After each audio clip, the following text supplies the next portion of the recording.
Kushma, first of all, thank you so much for accepting our invitation to be a part of this interview series that reflects and that speaks about the legacy of Metropolitan Dr. Paulos Ma Gregorius. Thank you so much, Kushma, for accepting the invitation. Kushma, Thank you, Acha. yeah. Kushma, good Doctor, morning. And yeah. good morning, Acha. Thank you for your invitation. Dr. Paulos Mar Gregorios തിരുമേനിയെക്കുറിച്ചുള്ള 100 പ്രമുഖരുടെ ഇൻ്റർവ്യൂവിൽ എന്നെയും കൂടെ ഉൾപ്പെടുത്തിയതിലുള്ള പ്രത്യേകമായ നന്ദി അറിയിക്കുന്നു. പ്രത്യേകിച്ചും ഡൽഹി ഭദ്രാസനത്തിൽ സേവനമനുഷ്ഠിക്കുന്ന പ്രിയപ്പെട്ട Shinu K Thomas അച്ഛൻ, ഇങ്ങനെ ഒരു ഉദ്യമം തന്നെ പൗലോസ് മാർ ഗ്രിഗോറിയോസ് തിരുമേനിയെ വരും തലമുറയ്ക്ക് കാണിച്ചു കൊടുക്കാനുള്ള ഒരു മാതൃകയായിട്ട് ഇതിനെ കാണുന്നു. പ്രത്യേകമായ നന്ദി അച്ഛാ. താങ്ക് യു കൊച്ചമ്മ. നമുക്ക് ആരംഭിക്കാം. പൗലോസ് മാർ ഗ്രിഗോറിയോസ് തിരുമേനിയെ പറ്റിയുള്ള ഓർമ്മകൾ അല്ലെ സ്മരണകൾ കൊച്ചമ്മയ്ക്ക് ഉള്ള നമ്മളുമായിട്ടൊന്ന് പങ്കുവെക്കാമോ? തീർച്ചയായിട്ടും. എനിക്ക് പൗലോസ് മാർ ഗ്രിഗോറിയോസ് തിരുമേനിയെ കാണുവാനുള്ള ഒരു ഭാഗ്യം ലഭിച്ചത് വളരെ ഹൃദ്യമായി ഓർക്കുകയാണ്. 1995 കാലഘട്ടത്തിൽ കോട്ടയം പഴയ സെമിനാരിയിൽ സോഫിയ സെൻറ്ററിൽ വെച്ച് തിരുമേനി സഭയിൽ സ്ത്രീകളുടെ സ്ഥാനവും പങ്കാളിത്തവും എന്ന വിഷയത്തെപ്പറ്റി പ്രഭാഷണങ്ങൾ നടത്തുകയുണ്ടായി. അതിൽ ആ പ്രഭാഷണത്തിൽ പങ്കെടുക്കുവാനായിട്ട് എനിക്ക് അവസരം ലഭിക്കുകയും അഭിമന്യ തിരുമേനിയെ നേരിട്ട് കാണുവാനും സംസാരിക്കുവാനും ആ ഹൃദ്യമായ വാക്കുകൾ ഇപ്പോഴും ഓർമ്മയിൽ നിൽക്കുകയും കൂടിയാണ്. പ്രത്യേകിച്ചും ഗ്രിഗോറിയോസ് തിരുമേനിയെ പറ്റി കേൾക്കുമ്പോൾ അദ്ദേഹത്തിൻ്റെ പുസ്തകങ്ങളൊക്കെ വായിക്കുമ്പോഴൊക്കെ ഭാഷ ഭയങ്കര ഒരു കട്ടിയായ ഭാഷയായിട്ട് തോന്നുമെങ്കിലും ആശയങ്ങളൊക്കെ വളരെ കഠിനമായി തോന്നുമെങ്കിലും അദ്ദേഹത്തിൻ്റെ മുഖത്ത് നിന്ന് കേൾക്കുമ്പോൾ വളരെ ഒരു കൊച്ചു കുട്ടികളെ പഠിപ്പിക്കുന്ന ഒരു മോഡലിലാണ് ക്ലാസ്സുകൾ നയിക്കുന്നത്. അതിൻ്റെ മലയാളത്തിലും ഇംഗ്ലീഷിലും അതുപോലെ തന്നെ അതിൻ്റെ പരിഭാഷകളും ഒക്കെ പറഞ്ഞ് അത് മനസ്സിലാക്കി ആ ഒറ്റ ക്ലാസ്സിൽ ഇരിക്കുമ്പോൾ തന്നെ ആ സബ്ജക്റ്റ് കൃത്യമായിട്ട് മനസ്സിലാകുന്ന തലത്തിലാണ് തിരുമേനിയുടെ അവതരണം. അതിപ്പോഴും ഹൃദ്യമായി ഞാൻ ഓർക്കുകയാണ്. അതുപോലെ തന്നെ ആ ഇടപെടലും സംസാരവും രീതികളെല്ലാം വളരെ ആകർഷകമായിട്ട് എനിക്ക് തോന്നി. അതിനുശേഷം എനിക്ക് തോന്നുന്നില്ല അത്ര ഹൃദ്യമായ അല്ലെങ്കിൽ വേദ വിശകലനങ്ങൾ, പ്രത്യേകിച്ചും സഭയിൽ സ്ത്രീകളുടെ സ്ഥാനവും പങ്കാളിത്തത്തെ പറ്റിയും ഒക്കെയുള്ള ക്ലാസ്സുകൾ അത് ഹൃദയത്തിൽ ഉറയ്ക്കുവാനായിട്ട്, സ്ത്രീകൾക്കും ഈ സഭയിൽ സ്ഥാനമുണ്ട്, പങ്കാളിത്തമുണ്ട്, അവരും കർത്തൃ ശരീരത്തിൽ ഒന്നാണ് എന്നുള്ള ഒരു ആശയം തന്നെ തിരുമേനിയുടെ മുഖത്തു നിന്നും കേട്ട് മനസ്സിലാക്കാനുള്ള അവസരം ലഭിച്ചു. അത് വളരെ അനുഗ്രഹപ്രദമായി ഇപ്പോഴും വീണ്ടും തിരിഞ്ഞു നോക്കുമ്പോൾ വളരെ ഒരു ദൈവികമായ ഒരു ഇടപെടലായി അതിനെ കണക്കാക്കുകയാണ്. പൗലോസ് മാർ ഗ്രിഗോറിയോസ് തിരുമേനി ഇപ്രകാരം പറയുന്നുണ്ട്: family is an institution created by God and is the womb of values. How significant is the value system in our families, especially in Indian society? അതെ, family is an institution created by God and the womb of values എന്ന് തിരുമേനിയുടെ ഈ വാക്കുകൾ തന്നെ ഇന്നത്തെ കാലഘട്ടത്തിൽ വളരെ പ്രസക്തമായ വാക്കുകളാണ്. ആ ഒരു ചിന്ത തന്നെ, കുടുംബം ദൈവത്താൽ നയിക്കേണ്ടതാണ്, ദൈവം സൃഷ്ടിച്ച കുടുംബമാണ്, ദൈവം സ്ഥാപിച്ച സ്ഥാപനമാണ് കുടുംബം. നമുക്കറിയാം, വിവാഹത്തോടെയാണ് ഒരു കുടുംബ ജീവിതം ആരംഭിക്കുന്നത്.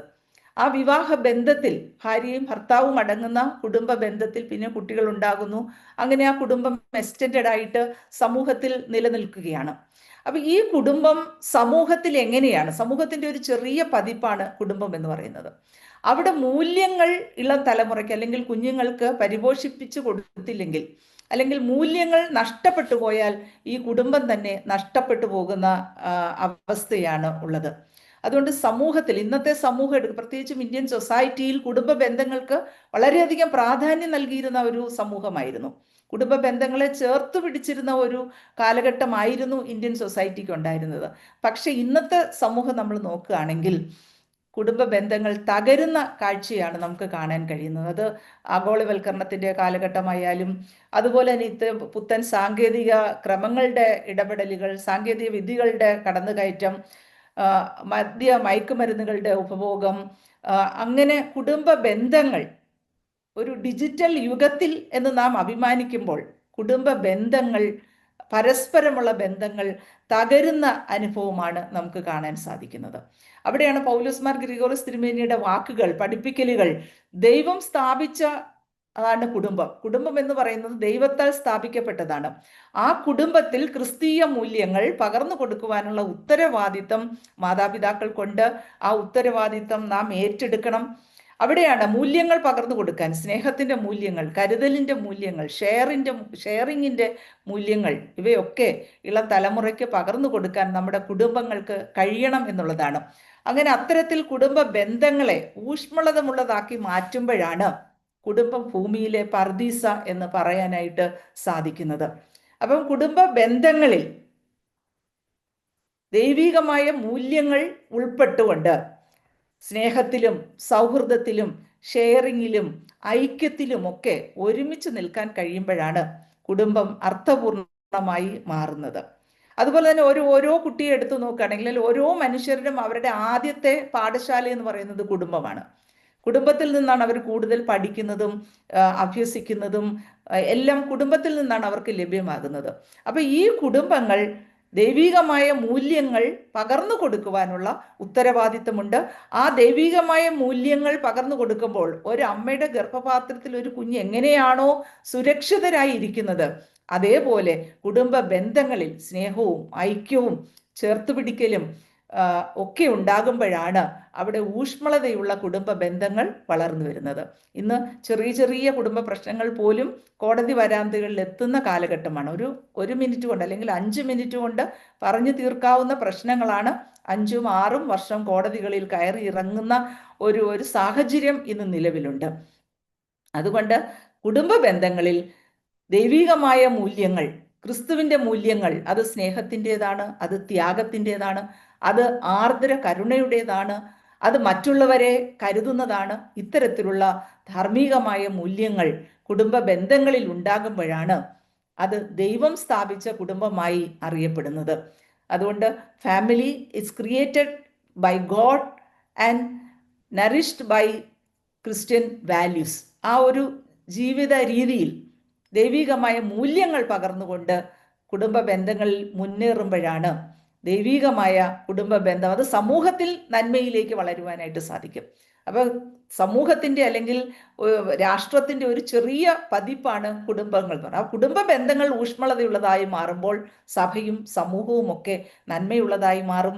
നീതിയിലും സാമൂഹ്യ പ്രതിബദ്ധതയിലും ഉൾച്ചേരുന്ന അനുഭവം കുടുംബ ബന്ധങ്ങളിലുണ്ടാകും. അത് സമൂഹത്തെ കൂടുതൽ നന്മയിലേക്ക് നയിക്കാൻ സാധിക്കും. അതുകൊണ്ട് പൗലോസ് മാർ ഗ്രിഗോറിയോസ് തിരുമേനിയുടെ ഈ വാക്കുകൾ വളരെയധികം ഇന്നത്തെ കുടുംബ ജീവിതത്തിൽ വളരെയധികം പ്രസക്തമായവയാണ്. അവ ഉൾക്കൊണ്ടുകൊണ്ട് ദൈവം സ്ഥാപിച്ചതാണ് കുടുംബം എന്നുള്ള ചിന്തയിൽ ദൈവത്താൽ ഭരിക്കപ്പെടേണ്ട കുടുംബമാണ്. ദൈവികമായ വചനങ്ങൾ ഉൾക്കൊണ്ടുകൊണ്ട് ദൈവികരായി വളരാനുള്ള ആഹ്വാനമാണ് ഈ ഒരു വാക്യങ്ങളിലൂടെ അല്ലെങ്കിൽ തിരുമേനിയുടെ ദർശനങ്ങളിലൂടെ നമ്മൾ ലഭ്യമാകേണ്ടത്. കുച്ചുമ്മ തിരുമേനി ഇതുപോലെ തന്നെ മറ്റൊരു കാര്യം പറയുന്നത്, the higher role of organisations that help in women empowerment is that it must go down to the fundamental aspects and correct the discriminatory attitudes in the cultural milieu, both internally and externally, for an enlightened society. ഇതിൽ കൊച്ചമ്മയുടെ observations എന്താണ് ഈ സ്റ്റേറ്റ്മെന്റിൽ? ശക്തീകരണം, സ്ത്രീ ശക്തീകരണത്തില് ബാഹ്യമായും ആന്തരികമായുമായ ഇടപെടലുകൾ അല്ലെങ്കിൽ സമൂഹത്തിൽ നിലനിന്നിരിക്കുന്ന അനാചാരങ്ങൾ, അസമത്വങ്ങൾ ഇവയൊക്കെ മാറ്റിയെങ്കിൽ മാത്രമേ സ്ത്രീയെ മുഖ്യധാരയിലേക്ക് കൊണ്ടുവരാൻ സാധിക്കുകയുള്ളൂ, സ്ത്രീ ശക്തീകരണത്തിലേക്ക് എത്തപ്പെടുവാനായിട്ട് സാധിക്കുകയുള്ളൂ. പൗലോസ് മാർ ഗ്രിഗോറിയോസ് തിരുമേനിയുടെ ഒരു ദർശനം അതായിരുന്നു. സ്ത്രീയും പുരുഷനും ക്രിസ്തുവിൽ ഒന്നാണ്. ആ ഒരേ അനുഭവത്തിൽ മുന്നോട്ട് പോകുമ്പോൾ അവിടെ വേർതിരിവുകളോ വ്യത്യാസങ്ങളോ ഉണ്ടാകുന്നില്ല. ആ ഒരു നിലവിലുള്ള സാമൂഹ്യ വ്യവസ്ഥിതി എപ്പോഴും ഒരു ആൺകൊയ്മേൽ അധിഷ്ഠിതമായ ഒരു സമൂഹമാണ്. അപ്പൊ അത്തരത്തിൽ ഒരു പുരുഷ ആധിപത്യ സമൂഹത്തിൽ സ്ത്രീകൾ മുഖ്യധാരയിലേക്ക് എത്തണമെങ്കിൽ, ഒരുമിച്ച് പ്രവർത്തിക്കണമെങ്കിൽ നിലവിലുള്ള ആചാരങ്ങളും അനുഷ്ഠാനങ്ങളും ഒക്കെ പുനർനിർണയിച്ചെങ്കിൽ മാത്രമേ സാധിക്കുള്ളൂ. ആചാരങ്ങളിലും അനുഷ്ഠാനങ്ങളിലും ഉള്ള തെറ്റായ ധാരണകൾ പുനർനിർമ്മിച്ചെങ്കിൽ മാത്രമേ സാധിക്കുകയുള്ളൂ.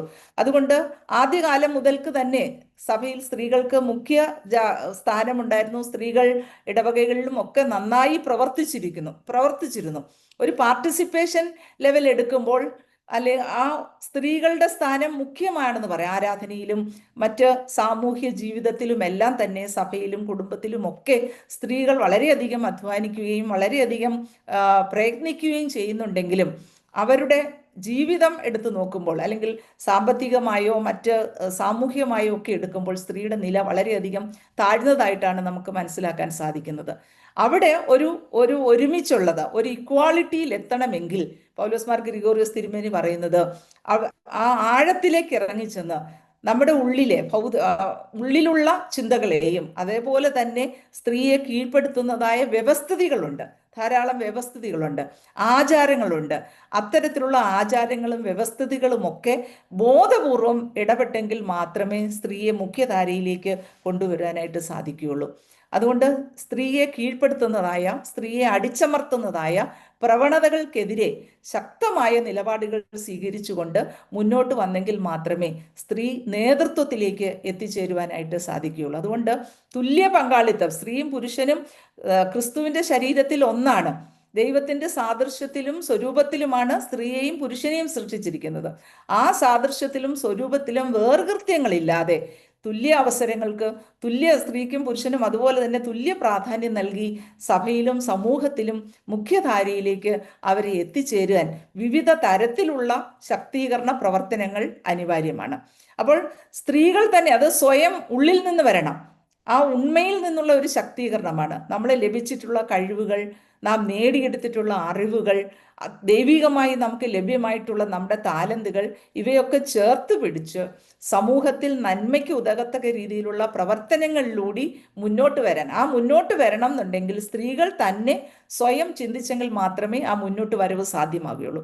അതുകൊണ്ട് എനിക്ക് ഒരു കഴിവുമില്ല, എനിക്ക് ഒന്നിനും കൊള്ളത്തില്ല എന്ന് പറയും നമ്മുടെ ഉള്ളിലുള്ള ചിന്തകളെ തന്നെ മാറ്റണം.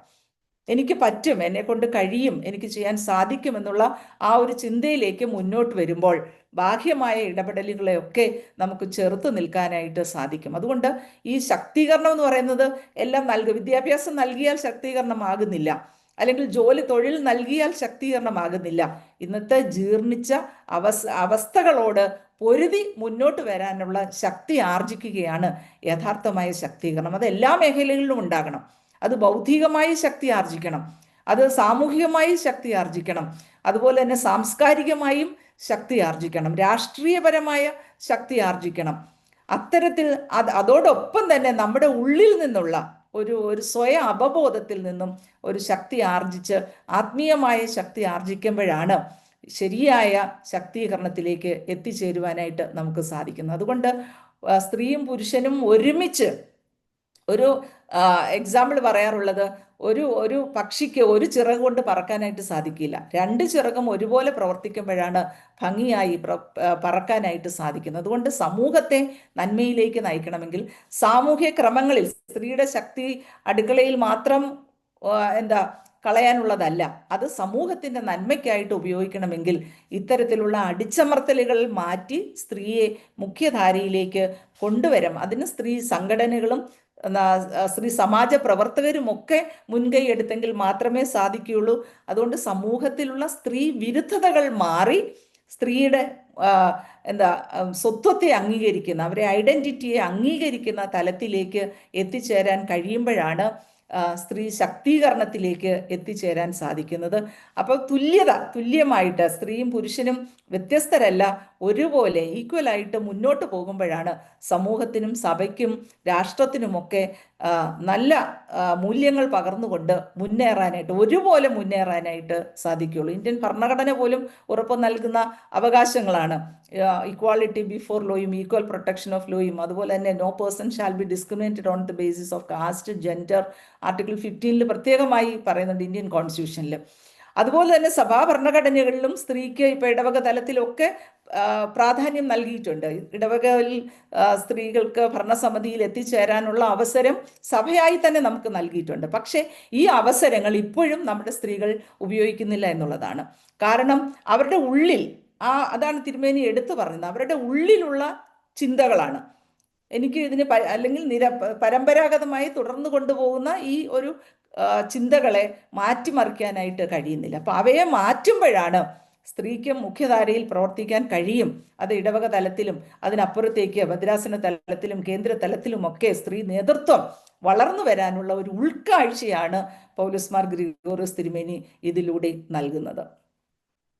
നമുക്ക് ഏത് രീതിയിലാണ് പ്രത്യേകിച്ചും യങ് വിമൻ അവർക്ക് ഓറിയന്റേഷൻ കൊടുക്കാൻ സാധിക്കുന്നത് ഒരു ക്രിസ്ത്യൻ ഡിസൈപ്പിൾഷിപ്പ് പാറ്റേണിൽ? അതെങ്ങനെ കൊടുക്കുവാനായിട്ട് സാധിക്കും? പ്രത്യേകിച്ചും സ്ത്രീകൾക്ക് ഇന്നത്തെ സാഹചര്യത്തിൽ സ്ത്രീകൾക്ക് സാമൂഹിക നീതി ഉറപ്പാക്കണം. അതുപോലെ തന്നെ സമാനമായ മനോഭാവം വളർത്തിയെടുക്കണം. അപ്പൊ അത്തരത്തിലുള്ള ഒരു മനോഭാവം വളർത്തിയെടുക്കുമ്പോഴാണ് മുഖ്യധാരയിലേക്ക് അവരെ എത്തിക്കുവാനായിട്ട് സാധിക്കുന്നത്. അതുകൊണ്ട് അവർ ആന്തരികമായും ഭൗതികമായും ഒരു ദിശാബോധത്തോടെ മുന്നോട്ട് വരുമ്പോഴാണ് ആ ഒരു ക്രിസ്തീയ ശിഷ്യത്വത്തിന്റെ മാതൃകയിൽ, ഒരു ഡിസൈപ്പിൾഷിപ്പിന്റെ മാതൃകയിൽ മുന്നോട്ട് പോകാനായിട്ട് സാധിക്കുന്നത്. അപ്പോൾ ഒരു ഡിസൈപ്പിൾഷിപ്പ് എന്ന് പറഞ്ഞാൽ, ക്രിസ്തീയമായ ഒരു ഡിസൈപ്പിൾഷിപ്പ് എന്ന് പറഞ്ഞാൽ അത് എല്ലാ തരത്തിലും ക്രിസ്തുവിനെ അനുകരിക്കുന്ന, ക്രിസ്തുവിനെ ഉൾക്കൊള്ളുന്ന ഒരു മോഡലാണ്. അപ്പൊ ക്രിസ്തു എങ്ങനെയാണ് സമൂഹത്തിൽ നിലനിന്നിരുന്നത്? മറ്റുള്ളവരെ അംഗീകരിക്കുന്ന, രോഗികളെ ചേർത്ത് പിടിക്കുന്ന, പാർശ്വവൽക്കരിക്കപ്പെട്ടവരെ കൂടെ ചേർക്കുന്ന, സ്ത്രീകൾക്ക് മുഖ്യധാരയിൽ നേതൃത്വം നൽകുന്ന ഒരു ചിന്താഗതിയാണ് ക്രിസ്തു കാഴ്ചവെച്ചത്. അപ്പൊ ആ ഒരു മോഡലിൽ എല്ലാ തലങ്ങളിലും ക്രിസ്തു കേന്ദ്രീകൃതമായി വളർന്നു വരുവാനുള്ള ഒരു ഉത്തരവാദിത്വ ബോധമാണ് ഇവിടെ നൽകുന്നത്, ക്രിസ്തുവിൻ്റെ ഒരു ശിഷ്യത്വ മോഡലിലേക്ക് എത്തിച്ചേരുവാനായിട്ട്. ആ ഒരു ശിഷ്യത്വ മോഡലിലേക്ക് എത്തിച്ചേരണമെങ്കിൽ നമുക്ക് ഉള്ളിൽ നിന്ന് തന്നെ ഒരു ദൈവികമായ ഒരു ഉൾവിളി ഉണ്ടാകണം. ആ വിളി എല്ലാവരും, ആ ഒരു ഉൾവിളി എല്ലാവർക്കും ഉണ്ട്. പക്ഷെ അതിനെ തിരിച്ചറിയാനുള്ള ദൈവികമായ ഒരു ആത്മീയ തേജസ് എല്ലാവരുടെയും ഉള്ളിലുണ്ട്. അത് വിശുദ്ധ മാമോദീസായിലൂടെ നമുക്ക് ലഭിച്ചിരിക്കുന്ന ഒരു പരിശുദ്ധാത്മാവിന്റെ അഭിഷേകമാണ്. അപ്പൊ ആ ഒരു ഉൾവിളി, ദൈവം എന്നിലുണ്ട്, ക്രിസ്തു എന്നിൽ വസിക്കുന്നു എന്നുള്ള ആ ഒരു ചിന്തയിലേക്ക് നാം വരുമ്പോൾ തന്നെ ക്രിസ്തുവിന്റെ ശിഷ്യത്വത്തിലേക്ക് വളരുവാനുള്ള ഒരു ഉൾവിളിയാണ്. അതുപോലെ തന്നെ അതിനെ ചേർത്ത് പിടിച്ചുകൊണ്ട് അത് ഒരു സാമൂഹ്യ പ്രതിബദ്ധതയുടെ ഇടവും അതിനുണ്ട്. ആ ഒരു സമൂഹത്തിലേക്ക് ക്രിസ്തു കാട്ടിത്തന്ന മാതൃക അതാണ്, ഒരു ശുശ്രൂഷയുടെ മോഡലാണ്. അതാണ് ആ ശിഷ്യത്വത്തിന്റെ മോഡൽ എന്ന് പറയുന്നത്. ഞാൻ ശുശ്രൂഷിക്കപ്പെടുവാൻ മാത്രമല്ല ശുശ്രൂഷിക്കുവാനും കൂടിയാണ് വന്നിരിക്കുന്നത്. അപ്പൊ മറ്റുള്ളവരെ ശുശ്രൂഷിക്കുന്ന ആ ഒരു സ്വയം ശൂന്യവൽക്കരിക്കപ്പെടുന്ന അനുഭവമാണ്. അപ്പൊ എന്നെ തന്നെ ഇല്ലാതാക്കി ക്രിസ്തുവിന്റെ ഒരു മാതൃക സ്വീകരിക്കുന്ന അനുഭവമാണ്. അപ്പൊ സമൂഹത്തിൽ ഒരു ശുശ്രൂഷയുടെ മനോഭാവം വളർത്തിയെടുക്കുവാനുള്ള ഉത്തരവാദിത്തമാണ്. അപ്പൊ അതേപോലെ തന്നെ ആ ശുശ്രൂഷയുടെ മനോഭാവത്തിലേക്ക് എത്തിച്ചേരുമ്പോൾ മറ്റുള്ളവരെ കാണുവാനും, മറ്റുള്ളവരെ അംഗീകരിക്കുവാനും, മറ്റുള്ളവരുടെ അന്തസ്സ് ഉൾക്കൊള്ളുവാനുള്ള ഒരു മനോഭാവം വളർത്തിയെടുക്കുകയും കൂടിയാണ് ക്രിസ്തുവിന്റെ ശിഷ്യത്വത്തിലേക്ക് വളരുക എന്നുള്ളത്. അപ്പൊ നമ്മുടെ ഉള്ളിലെ ദൈവീക ചിന്തയെ പ്രോജ്വലിപ്പിക്കുന്നതോടൊപ്പം തന്നെ സമൂഹത്തിലേക്ക് മറ്റുള്ളവർക്ക് നന്മ ചെയ്യാനായിട്ടുള്ള ആ ഒരു ആഹ്വാനവും കൂടി നാം ഏറ്റെടുക്കുകയാണ്. അങ്ങനെ ഒരു ആഹ്വാനത്തിലേക്ക് എത്തണമെങ്കിൽ അത് ക്രിസ്തുവിന്റെ ശിഷ്യത്വത്തിന്റെ മാതൃക എന്ന് പറയുന്നത് അത് ക്രിസ്തുവിന്റെ വചനത്തിൽ അടിസ്ഥിതമായി ജീവിക്കുക എന്നുള്ള, ആത്മീയതയിൽ അടിസ്ഥാനമിട്ട് നമ്മുടെ ജീവിതത്തെ മുന്നോട്ട് കൊണ്ടുപോകാനുള്ള ഒരു ആഹ്വാനമാണ്. ആ ഒരു ആത്മീയതയിൽ അടിസ്ഥാനമിട്ട് മുന്നോട്ട് കൊണ്ടുപോകുമ്പോഴാണ് കൃത്യമായി അനീതികൾക്കെതിരെ ശബ്ദമുയർത്താനും മറ്റുള്ളവരുടെ വേദനകളിൽ ഒപ്പം നിൽക്കാനും ക്രിസ്തു കാട്ടിത്തന്നത് ആ ഒരു മോഡലാണ്. മറ്റുള്ളവരെ പ്രയാസം അനുഭവിക്കുന്നവരെ, രോഗികളെ, കഷ്ടത അനുഭവിക്കുന്നവരെ, അവരെയൊക്കെ ചേർത്ത് പിടിക്കുന്ന, സമൂഹത്തിൽ പാർശ്വവൽക്കരിക്കപ്പെട്ടവരെ അല്ലെങ്കിൽ ഉപേക്ഷിക്കപ്പെട്ടവരെ, ആരാലും തിരിഞ്ഞു നോക്കാനില്ലാത്തവരെയൊക്കെ മുഖ്യധാരയിലേക്ക് ചേർത്ത് പിടിക്കുന്ന അനുഭവമാണ്. ആ ഒരു അനുഭവ തലം അത് സ്ത്രീകൾക്ക് മാത്രം ഉണ്ടായാൽ പോരാ, എല്ലാവർക്കും അത് ഉണ്ടാകുമ്പോഴാണ് ക്രിസ്തുവിൻ്റെ ആ ഒരു ശിഷ്യത്വത്തിൻ്റെ മാതൃകയിലേക്ക്, ഒരു മോഡലിലേക്ക് നമുക്ക് എത്തിച്ചേരാനായിട്ട് സാധിക്കുന്നത്. അത് ഒരു സാക്ഷ്യം കൂടിയാണ്, ഒരു ജീവിത സാക്ഷ്യം കൂടിയാണ്, നമ്മുടെ ഒരു മോഡലാണ്. നമ്മുടെ ജീവിതം മറ്റുള്ളവർക്ക് പകർന്നു കൊടുക്കുന്ന ഒരു മാതൃക കൂടിയാണ്. അപ്പൊ എൻ്റെ ജീവിതം കൊണ്ട് മറ്റുള്ളവർക്ക് എന്ത് സന്ദേശമാണ് നൽകാൻ കഴിയുന്നത്? ഒരു ചെറിയ വെളിച്ചം പകർന്നു കൊടുക്കാൻ കഴിയുമെങ്കിൽ, ഒരു അല്പം പ്രകാശം പകർന്നു കൊടുക്കാൻ കഴിയുമെങ്കിൽ, അല്പം സ്വാന്തനം മറ്റുള്ളവർക്ക് പകർന്നു കൊടുക്കാൻ കഴിയുമെങ്കിൽ ആ ഒരു ചിന്തയിലേക്ക് എത്തുമ്പോഴാണ് ക്രിസ്തുവിൻ്റെ ശിഷ്യത്വത്തിൻ്റെ മാതൃകയിലേക്ക് എത്തിച്ചേരാനായിട്ട് സാധിക്കുന്നത്. അതുകൊണ്ട് അത് ദൈവികമായ ഒരു ഉൾവിളി ഉണ്ടാകണം. അതിനെ തിരിച്ചറിഞ്ഞുകൊണ്ട് ദൈവികമായ ചിന്തയിൽ, ആത്മീയതയിൽ വളരുവാനായിട്ട് കഴിയണം. അങ്ങനെ ആത്മീയതയിലേക്ക് വളരുമ്പോൾ നമ്മുടെ ജീവിതം കൊണ്ട് മറ്റുള്ളവർക്ക് പ്രയോജനമുള്ളതായി മാറും. അത് സമൂഹത്തിന് നന്മയുള്ളതായി മാറും. ഇന്നത്തെ ഒരു സമൂഹം നോക്കുമ്പോഴെല്ലാം അവരവർക്ക് വേണ്ടിയാണ്. പക്ഷേ ക്രിസ്തു കാട്ടിത്തന്നത് അതല്ല. മറ്റുള്ളവർക്ക് പങ്കുവെക്കുന്ന, മറ്റുള്ളവർക്ക് ഷെയറിങ്ങിൻ്റെ അനുഭവത്തിലേക്ക് എത്തുന്ന ഒരു കാഴ്ചപ്പാടാണ്. പൗലോസ് മാർ ഗ്രിഗോറിയോസ് തിരുമേനിയുടെ ചിന്തകളും അതുതന്നെയാണ്.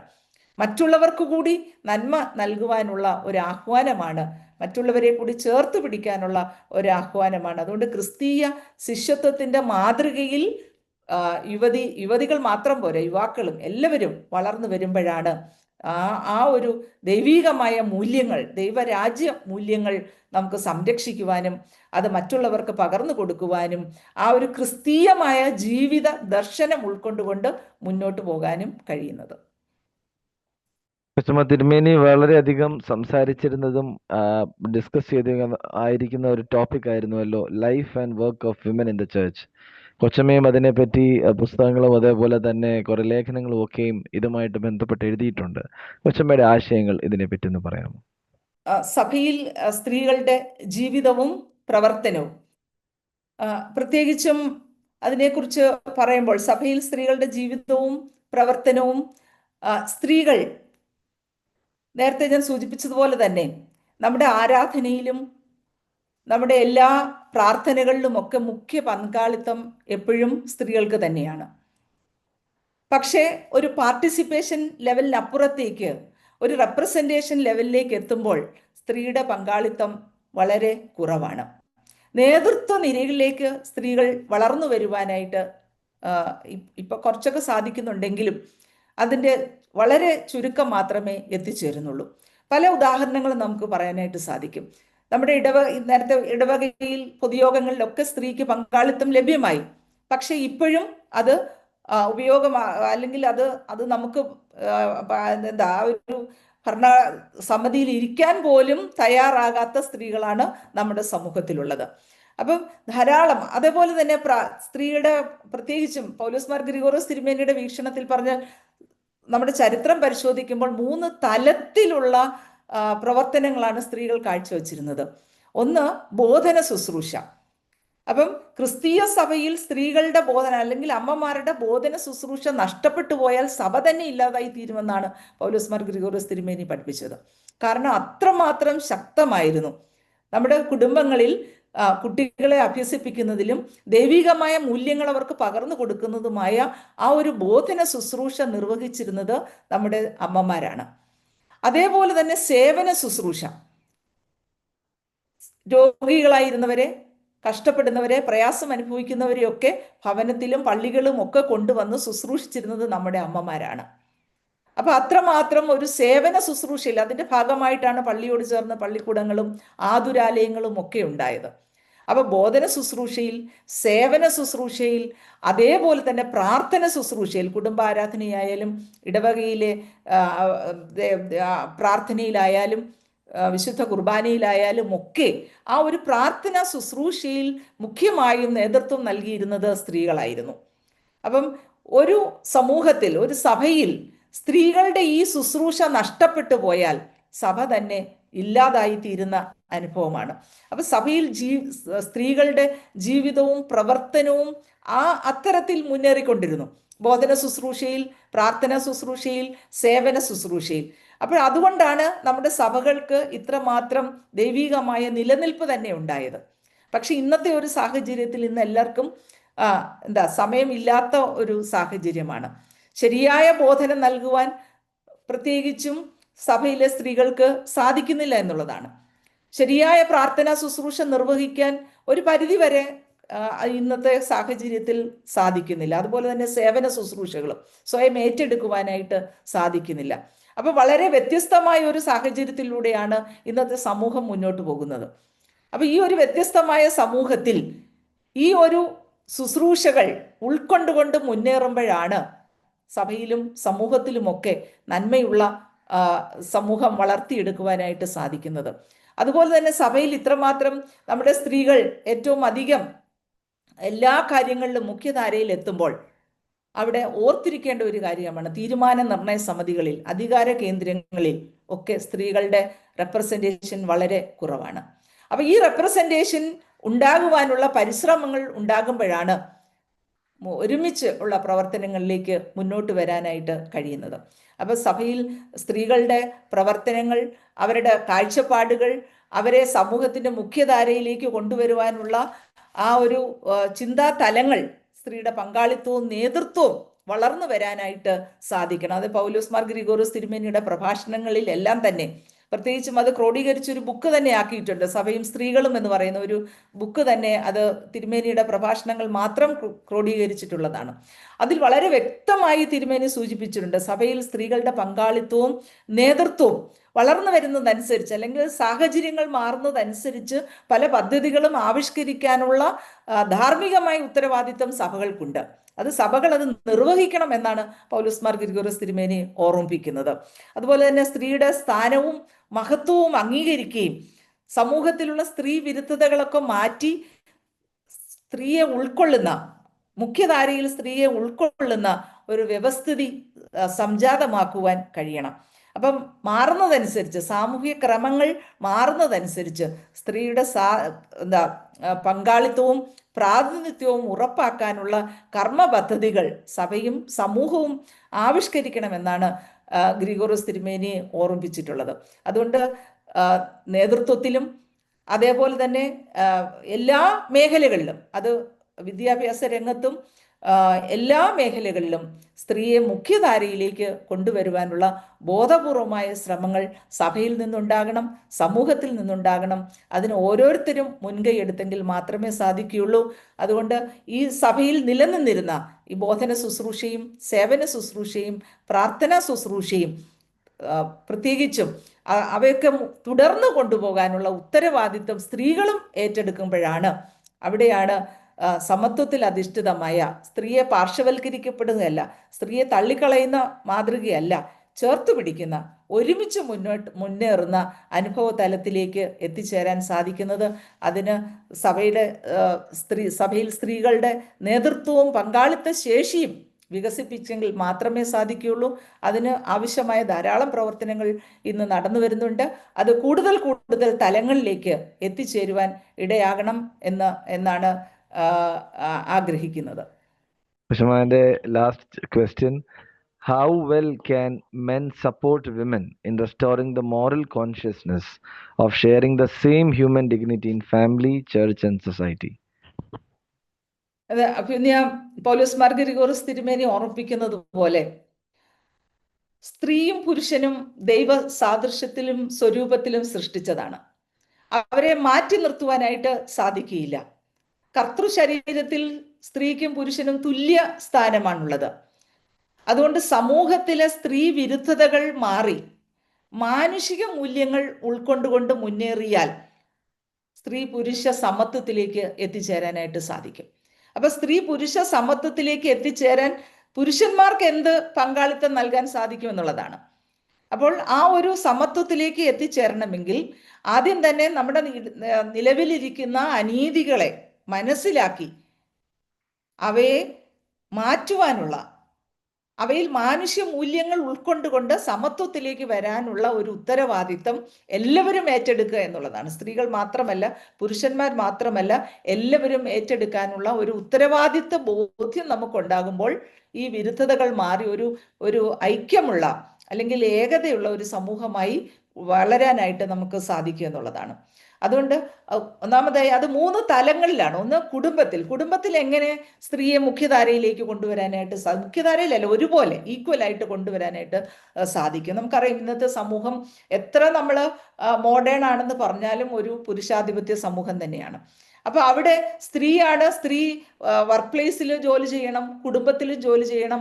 അപ്പൊ അത്തരത്തിലുള്ള സ്ത്രീ വിരുദ്ധ പ്രവണതകൾ മാറി ഒരുമിച്ച് ഒരു പങ്കാളിത്ത മനോഭാവത്തോടു കൂടി സ്ത്രീയും പുരുഷനും ഒരുമിച്ച് കുടുംബത്തിൽ പ്രവർത്തിച്ചാൽ, അഭിപ്രായങ്ങളെ അംഗീകരിച്ചാൽ, അല്ലെങ്കിൽ മുമ്പ് തീരുമാനമെടുക്കുന്നത് പുരുഷൻ മാത്രമായിരുന്നു, പക്ഷേ തീരുമാനം എടുക്കുമ്പോൾ കുട്ടികളെയും സ്ത്രീകളെയും ഒക്കെ ഉൾപ്പെടുത്തുകയാണെങ്കിൽ അവിടെ കുടുംബത്തിൽ ഒരു ഐക്യബോധത്തിൽ മുന്നേറുവാനായിട്ട് സാധിക്കും. അതുപോലെ തന്നെ കുട്ടികളെ വളർത്തുമ്പോൾ പെൺകുട്ടിക്ക് വേറൊരു രീതിയും ആൺകുട്ടിക്ക് വേറൊരു രീതിയുമല്ല. കുട്ടികളെ വളർത്തുമ്പോൾ രണ്ടുപേരെയും ഒരുപോലെ സമൂഹത്തിൽ ഒരേ വ്യക്തിത്വങ്ങളാണെന്നുള്ള നിലയിൽ അതേപോലെ വളർത്തുമ്പോൾ തീർച്ചയായിട്ടും ഈക്വലായിട്ട് മുന്നോട്ട് പോകാനായിട്ട് സാധിക്കും.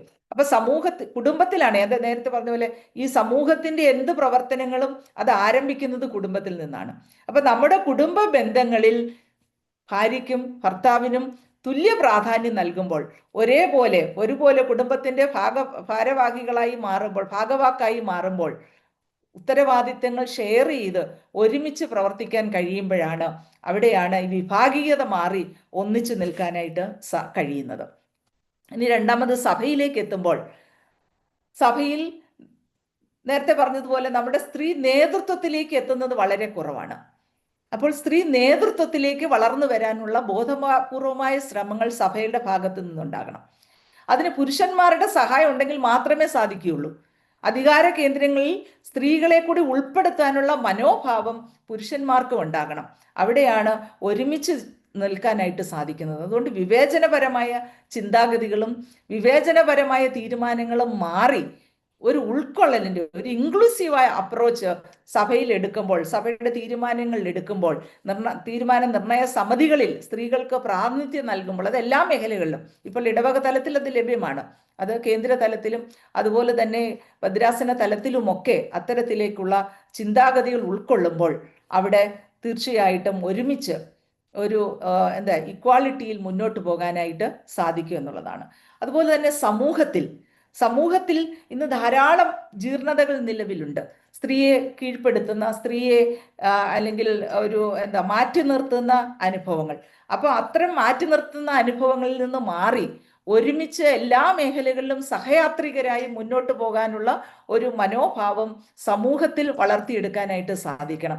അതുകൊണ്ട് സമൂഹത്തിൽ നിലനിൽക്കുന്ന അല്ലെങ്കിൽ സാംസ്കാരികമായ മേഖലകളിൽ നിലനിൽക്കുന്ന അനീതികളെ മാറ്റിക്കൊണ്ട് അവയെ മനസ്സിലാക്കി അവയെ ബോധപൂർവം ചേർത്ത് നിർത്തിക്കൊണ്ട് അല്ലെങ്കിൽ അവയെ മാറ്റി നിർത്തിക്കൊണ്ട് ഒരു ഒരുമിച്ചുള്ള മുന്നേറ്റത്തിന്, ഒരുമിച്ചുള്ള പ്രയാണത്തിന്, എല്ലാ കാര്യങ്ങളിലും ഈക്വലായിട്ട് മുന്നേറുവാൻ, അത് എല്ലാ മേഖലകളിലും, സാംസ്കാരിക മേഖലകളിലും മതസമീപനങ്ങളിലും അതുപോലെ തന്നെ രാഷ്ട്ര നിർമ്മാണത്തിലും സ്ത്രീയുടെ പങ്കാളിത്തം ഉണ്ടായി വരുമ്പോൾ, അതൊരു ഈക്വൽ പാർട്ടിസിപ്പേഷനിലേക്ക് വരുമ്പോഴാണ് അവിടെ ശരിയായ ദിശാബോധത്തിലൂടെ സഭയും കുടുംബവും സമൂഹവും വളർന്നു വരാനായിട്ട് സാധിക്കുന്നത്. അതുകൊണ്ട് അതാണ് പൗലോസ് മാർ ഗ്രിഗോറിയോസ് തിരുമേനിയുടെ ദർശനങ്ങളൊക്കെ ആ ഒരു തലത്തിലാണ്.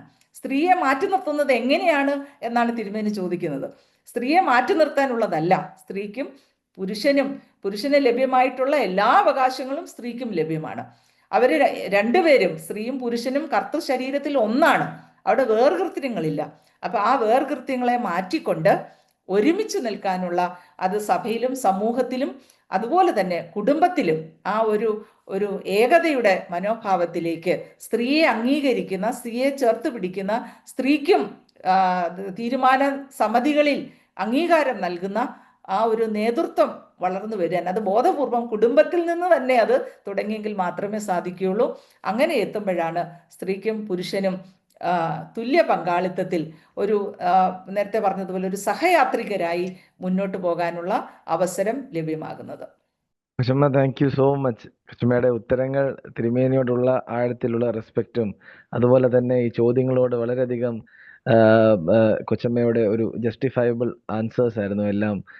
ഒത്തിരി സന്തോഷമുണ്ട് ഇങ്ങനെ തിരുമേനിയുടെ ലേഖനങ്ങളും ഒക്കെയും കൊച്ചമ്മ അധികം വായിക്കുകയും കരിങ്ങാട്ടിലെ അച്ഛനുമായിട്ടൊക്കെ ഈ കാര്യങ്ങളൊക്കെ ഡിസ്കസ് ചെയ്യുമ്പോൾ വളരെയധികം കാര്യങ്ങൾ നമുക്ക് മനസ്സിലാക്കാനും പഠിക്കുവാനും സാധിക്കുന്നുണ്ട്. തീർച്ചയായിട്ടും ഈ ഒരു ഇന്റർവ്യൂയുടെ ഭാഗമായതിൽ കൊച്ചമ്മയോടുള്ള നന്ദിയും സ്നേഹം ഈ സമയത്ത് അറിയിക്കുന്നു. താങ്ക് യു അച്ഛാ, താങ്ക് യു സോ മച്ച്. എന്നെ ഇതിനകത്ത് ഉൾപ്പെടുത്തിയതിലുള്ള പ്രത്യേകമായ നന്ദി.